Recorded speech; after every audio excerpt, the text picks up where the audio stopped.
Hey there, it's Leslie at Leslie's Cookies and Treats, and I've got another spooky cute Halloween mug cookie for you today.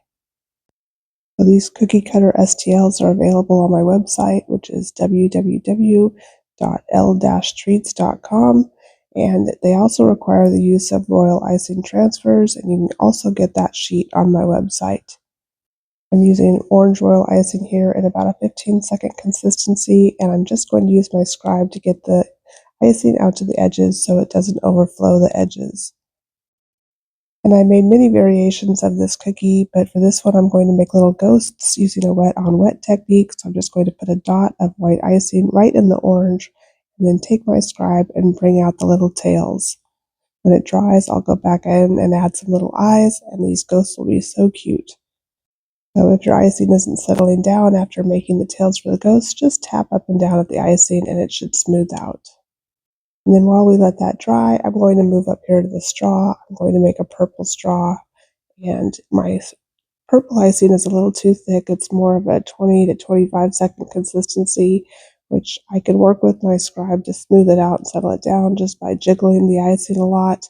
But it is going to take some time, and if I were flooding large areas with the purple icing, it would start to crust over before I got it all smoothed out, so I would need to thin it down.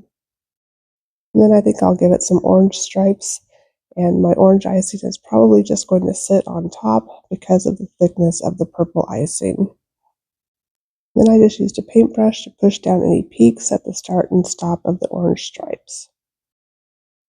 I let my orange icing crust over for about 20 or 30 minutes. Now I'm going to go back with my black icing and outline the saucer, but I decided to wait to flood it in so that I wouldn't get any color bleed.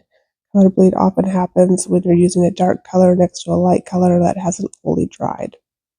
And now my cookie has dried completely. I let it dry overnight, and I'm using an edible marker to make little dots for the eyes on the ghost faces. I know it's kind of hard to see here, but it's super cute. Now I'm using my white icing to make a drip across the top. You'll be able to see it in a minute, but I'm just going up and down with various lengths of drip, and my white icing is a little bit stiffer. It's maybe more of a 20-second consistency, but a 15-second consistency will also work just fine. It'll just be a little smoother looking. And now I'll flood in the handle, and I'll use my scribe to shape it and get the icing out to the points and to make sure that there's no air bubbles so I don't get craters. And once my handle dried, I went back in with my black icing and flooded in the plate. And again, I'll use my scribe to get my icing all the way up into these little points here and make sure that there's no air pockets so that I don't get air bubbles or craters later. And then I wanted to put my royal icing transfers on like a stick, like a lollipop. But then when I went back in with my stiff icing and made the cream, the whipped cream, I covered them up anyway, so that's not really necessary. I'll leave a link in the description as to all the supplies I used and what icing tip this is. And my icing is a stiff consistency for that whipped cream. And then I made the royal icing transfers in another video.